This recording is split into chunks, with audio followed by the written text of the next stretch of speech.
Originally this video was 7 NBA pairs who once hated each other, but now it's 6 because the video was just way too long. Hope you guys enjoy. Here are 6 NBA star pairs who once hated each other, but then became teammates later on. Some became teammates for good, others were teammates for a game, but overall this video served as a way to show that even if 2 players in the league despise each other, don't think they can't be teammates one day. Before I start with the video, I would love if you guys could drop a like on this video and subscribe if you are new. That would be very much appreciated. Anyway, at number 1, Rajon Rondo and Dwayne Wade. Oh, dirty plays that you've seen him play in the past, so that's what it is. You've gone against Rajon in playoff settings for years. Hated him. The battles of the Heat and the Celtics, once the Big Three came to existence in the East, made this a rivalry. Both Wade and Rondo would play with their heart on their sleeve, and just so happened to be involved in a few altercations. But that all changed in 2016.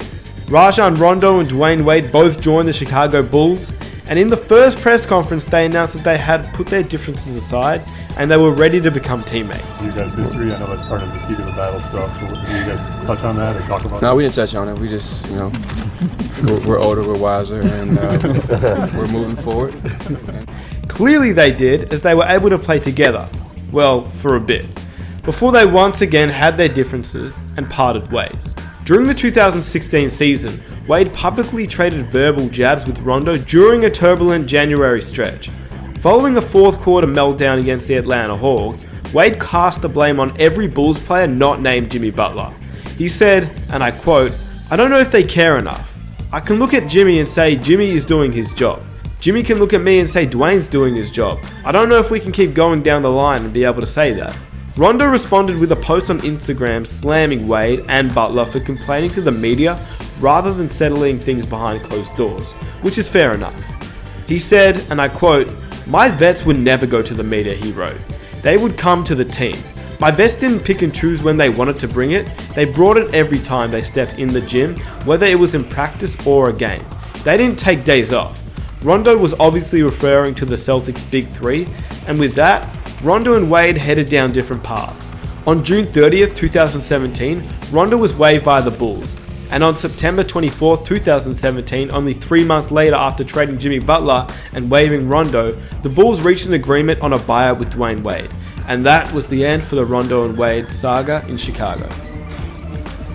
Number 2, Kobe Bryant and Ron Artest. What it's going to be like now to have Ron as a teammate after battling tooth and nail against him in just some hatred battles over the years. What's it going to be like to have him as a teammate now? Well, it's even more fun in practice.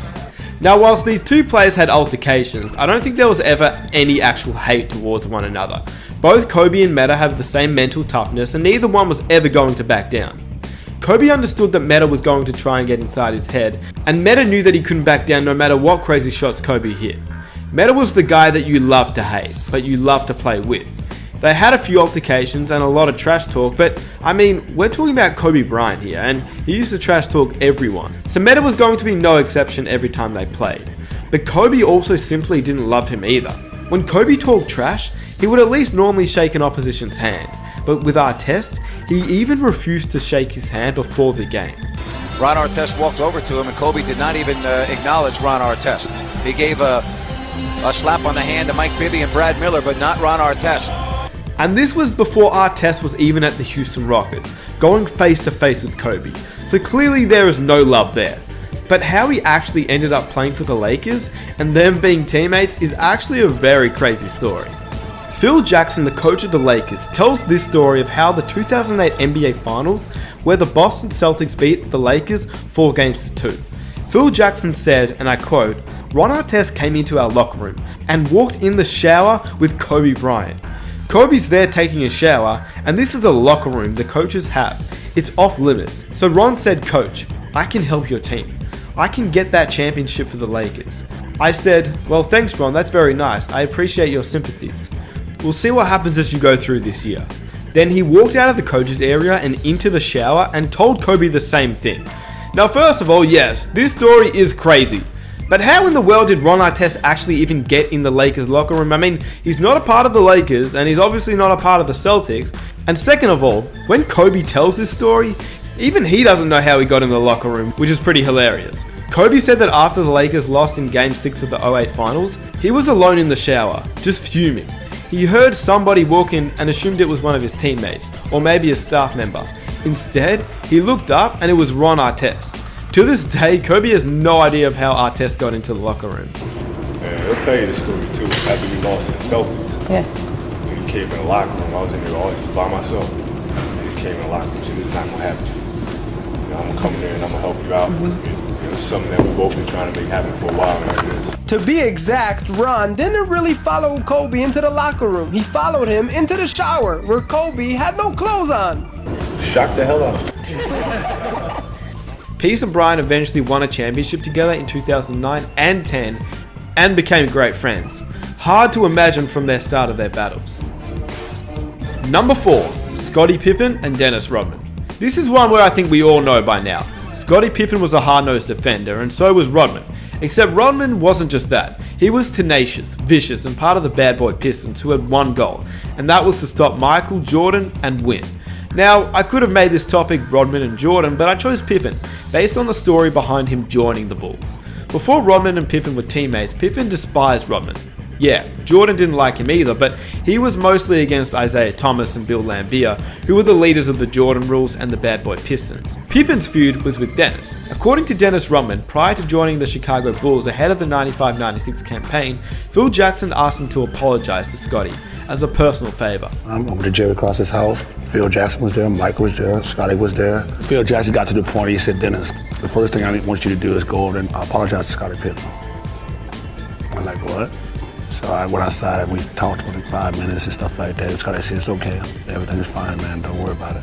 Went back inside, Phil Jackson asked me, Dennis, would you like to be a Chicago Bull? I said, I don't give a damn if I'm here or not.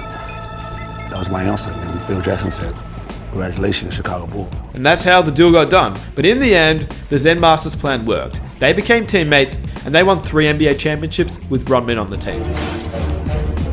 Number 5, LeBron James and Lance Stevenson.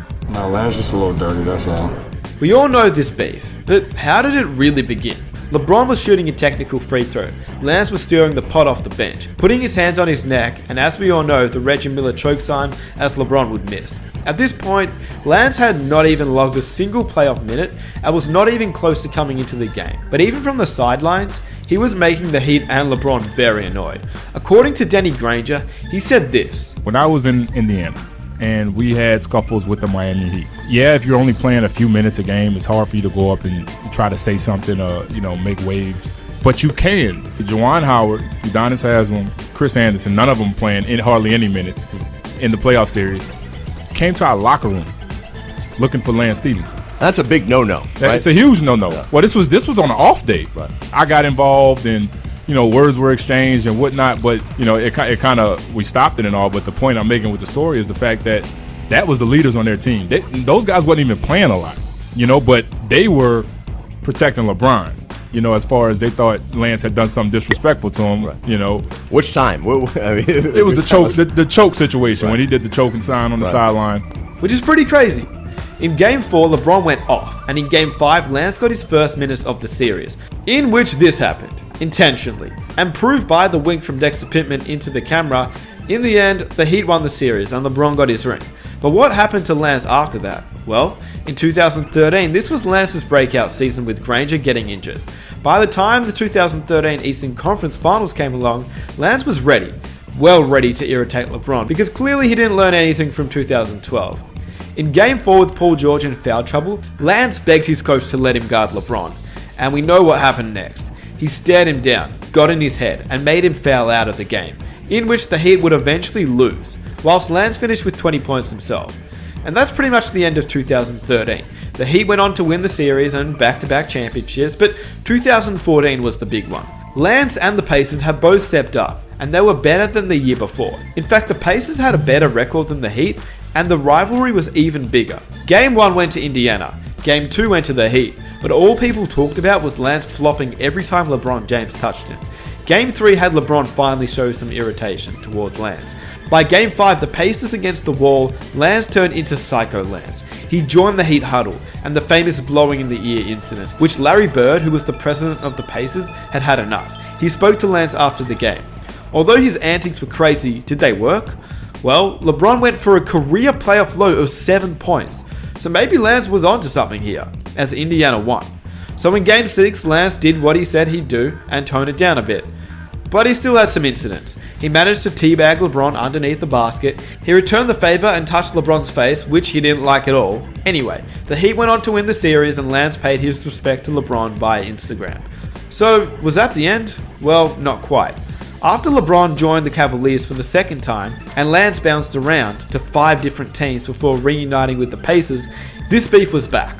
On November 1st, 2017, Lance slapped LeBron in his sausage and beans area. And then a few months later, Lance got in LeBron's head, which made him shove Lance and call his play dirty after the game. No, Lance just a little dirty, that's all. Later that year, Lance and LeBron once again battled in the playoffs. Lance hit him again, and the Cavs lost the game. Bron responded with 46 points in the next game, and by Game 4, it was the same old battle. The hits, the bumps, the trash talk, and caused LeBron another tech foul, and he responded with a buzzer beater and 44 points in Game 5. The Cavs ultimately won the series, and that's pretty much it. Hard to imagine though that these two players became teammates, but hey, LeBron James left to join the Lakers and Lance followed him. Number 6, Charles Barkley and Scottie Pippen. Looking to put the Charles Barkley-Pippen feud behind them. Even if you don't like a guy, you don't have to kill him publicly, because nobody wins in that situation. These two weren't exactly the closest of rivals, and even teammates when they eventually joined forces. When these two players played against each other, it was a competitive rivalry. Some light pushing and shoving, some trash talk, just a good rivalry. Then, in 1998-1999, Pippen was traded to the Houston Rockets alongside Barkley, his former Olympic teammate. He was also teamed up with Hakeem, but there were chemistry problems right off the bat, especially with Barkley. And in 1999, when Pippen left the Houston Big Three failed to go to the Portland Trail Blazers, the 6-time NBA champion said he wanted to get away from Barkley's selfish and sorry fat butt. I wouldn't get Charles Barkley an apology at gunpoint, so he could never expect an apology. If anything, he owed me an apology for coming and play with his sorry fat butt. He's a very selfish guy. He doesn't show me the desire to want to win, and I probably should have listened to Michael a year ago when he said that Charles never will win a championship because he doesn't show any dedication. So yeah, I'd say the two probably aren't the closest of friends. And even before they were teammates, they always had a little bit of a rivalry anyway. And number 7, Michael Jordan and Isaiah Thomas. You're probably wondering, when in the hell did these two play together? And for this final one, I'm making an exception, the All-Star Game. Because the feud between these two players is arguably the biggest hatred in NBA history. Back when Thomas was the star point guard of the Detroit Pistons, the Bad Boy squad, he had a rough relationship with Michael. On the court, and both off the court too. It all started from the Bad Boy Jordan rules, which was led by Isaiah Thomas himself. These Jordan rules weren't just there to stop Jordan, they were there to hurt Jordan. Jordan would use every setback, every insult, and every instance of disrespect as motivation to go out and destroy his opponent. He never forgot his All-Star game as a rookie. It was on this stage that Isaiah Thomas allegedly calls for a freeze-out game on Jordan. It was here that MJ started his distaste for the Piston point guard. I'm actually going to make an entire video on that topic, so stay tuned for that. And if you want to see that, be sure to leave a like. But the freeze-out game is where the hatred started. In 1991, however, things changed. The Pistons and the Bulls met in the Eastern Conference Finals once again, and the Bulls swept the series before winning the first of what would be 3 consecutive championships. The Pistons refused to shake the Bulls' hands, which was led by, once again, Isaiah Thomas. 4 months later though, the greatest team that was ever assembled in the 1992 Dream Team was being selected, and in the book, When the Game Was Ours, Magic Johnson relates that he, Jordan, and other players conspired to keep Isaiah off the Dream Team, and so when the Dream Team was being put together, Jordan said he would only play if Isaiah was not on the team. Alright, no Isaiah Thomas No Isaiah stuff. Thomas question. Cool. The feud is basically over now as they're both retired, apart from the fact that Isaiah chooses not to acknowledge Jordan and at points has disrespected him on live television. The fact that these two players could have such a seeming hate for one another, both on the court and off the court, is pretty outstanding. That is why when Jordan and Isaiah played on the same team every All-Star game, it could not have been weirder. Each and every year, seeing them as teammates from 1985 to 1993, simply because this was a personal beef. not on the court beef.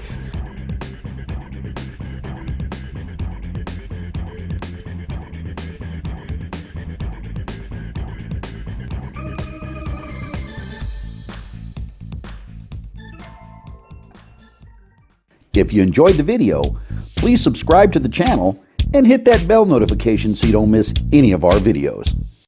Stay tuned, I've got another Fast Fact video coming right up.